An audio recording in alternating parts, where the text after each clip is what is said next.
দর্শক এবারে জানাবো এক নজরে দৈনিক পত্রিকার শিরোনামগুলো। শুরুতেই আমাদের হাতে আছে দৈনিক যুগান্তর। তাদের শিরোনামে দেখতে পাচ্ছি বহুমুখী পদক্ষেপে স্থবিরতা, পাচার করা সম্পদ দেশে ফেরানোর প্রক্রিয়া। এবং প্রথম পাতায় সংযুক্ত ছবিটির ক্যাপশনে দেখতে পাচ্ছি লিবিয়ায় মানব পাচারের শিকার প্রিয়জনকে ফিরে পেয়ে কান্নায় ভেঙে পড়েন স্বজন।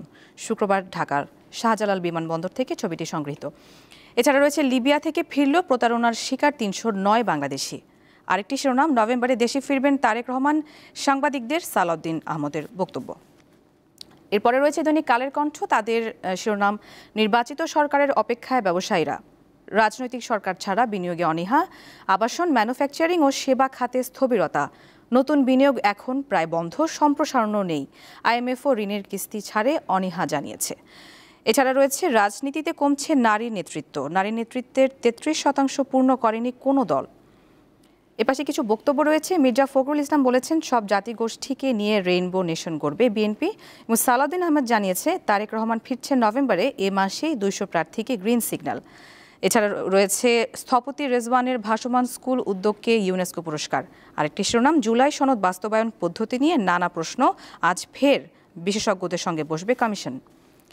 প্রথম আলো শিরোনামে রয়েছে নির্বাচনী প্রস্তুতিতেই এখন পূর্ণ মনোনিবেশ বিএনপির, ২ শতাধিক আসনের প্রার্থী বাছাই প্রায় শেষ, কয়েকদিনের মধ্যে স্থায়ী কমিটির সভায় তাদের বিষয়ে সিদ্ধান্ত চূড়ান্ত হবে। এরপরে রয়েছে দৈনিক আমার দেশ। তাদের শিরোনামে দেখতে পাচ্ছি জোট সঙ্গী থেকে এখন প্রধান প্রতিপক্ষ। এছাড়া রয়েছে চলতি মাসে ২০০ আসনে সবুজ সংকেত পাবেন বিএনপি নেতারা, জানালেন সালাউদ্দিন। নাসির উদ্দিনের পদত্যাগের গুঞ্জন নাকচ এনসিপির। দর্শকের পরে আছে দৈনিক সমকাল, রাজনৈতিক মামলায় ঘায়েল নেতাকর্মীদের জীবন, এনসিপির সঙ্গে বিএনপির জোটের আলোচনা চলছে। আর এছাড়া রয়েছে বিএনপি ও ছোট দলগুলো নাখোশ।